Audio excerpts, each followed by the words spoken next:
Notice voter का नाम नहीं कटेगा। इलेक्शन कमीशन की तरफ से कहा गया है बिना कारण बताए नहीं कटेगा नाम, हर वोटर को मिलेगा सुनवाई का मौका। तो बड़ी खबर, जहां पर बिना नोटिस वोटर का नाम नहीं कटेगा, हर वोटर को सुनवाई का मौका मिलेगा। तो इलेक्शन कमीशन की तरफ से कहा गया है। आपको बता दें कि चुनाव आयोग ने सुप्रीम कोर्ट में हलफनामा दाखिल किया है। बिना नोटिस वोटर का नाम नहीं कटेगा, बिना कारण बताए भी नहीं कटेगा नाम। इलेक्शन कमीशन की तरफ से कहा गया है वोटर को मिलेगा सुनवाई का पूरा मौका। तो चुनाव आयोग ने सुप्रीम कोर्ट में हलफनामा भी दाखिल कर दिया है। बिना नोटिस वोटर का नाम नहीं कटेगा, बिना कारण बताए नहीं कटेगा नाम, तो वोटर को मिलेगा सुनवाई का मौका।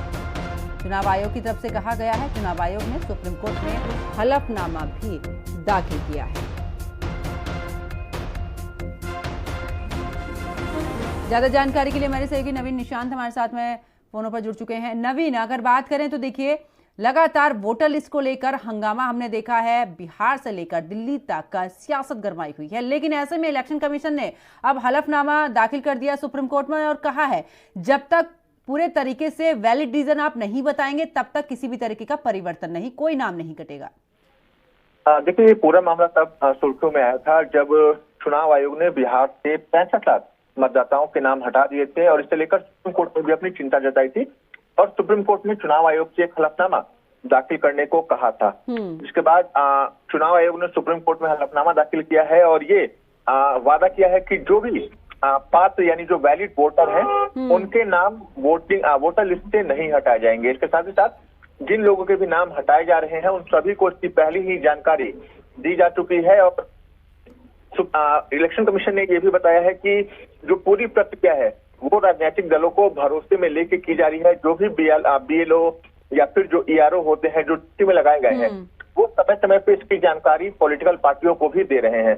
इसके अलावा 1 महीने का समय लोगों को दिया गया है कि वो अपनी जो आपत्तियां हैं वो भी चुनाव आयोग के सामने दर्ज करा सकते हैं। अगर किसी प्रकार की कोई गलती या त्रुटि मतदाता सूची में हुई है तो इसके लिए 1 महीने का जो समय है वो चुनाव आयोग द्वारा दिया गया है और 1 महीने के अंदर जो लोग हैं वो अपनी शिकायत, अपनी जो समस्या है वो चुनाव आयोग में दर्ज करा सकते हैं और फिर चुनाव आयोग उन समस्याओं को दूर करेगा।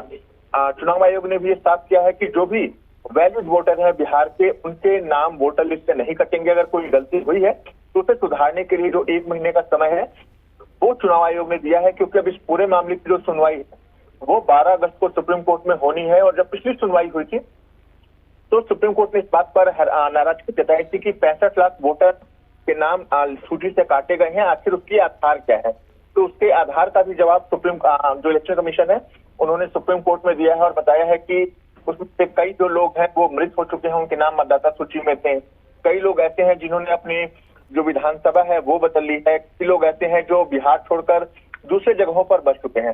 तो निश्चित तौर पर चुनाव आयोग ने अपना हलफनामा सुप्रीम कोर्ट में दाखिल किया है और इतना होगा कि जब नवीन, अगर मैं दूसरी तरफ की बात करूं, देखिए तेजस्वी यादव को हमने देखा है जब 2 वोटर कार्ड ID उनके पास में है, क्या इस तरीके के और भी बहुत सारे लोग होंगे, क्या उनके लिए भी ये सीधे तौर पर जिस तरीके से इलेक्शन कमीशन ने कहा है कि कोई वैलिड रीजन आप बताइए उसके बाद ही कोई भी परिवर्तन होगा, यानी कि अगर आपका 2 जगह पर कोई भी वोटर कार्ड ID है तो उसका आपको रीजन बताना होगा, नहीं तो सीधे तौर पर उसको लेकर क्या कोई कार्रवाई की बात यहाँ पर? देखिए, 2 जगह वोटर कार्ड होना अपने आप में एक गैर कानूनी अपराध है। लेकिन श्री यादव सवाल ये उठा रहे हैं कि आखिर चुनाव आयोग द्वारा उनके 2 वोटर कार्ड क्यों बनाए, क्योंकि भारत में चुनाव जो वोटर कार्ड है उसकी बनाने की प्रक्रिया चुनाव आयोग द्वारा पूरी की जाती है।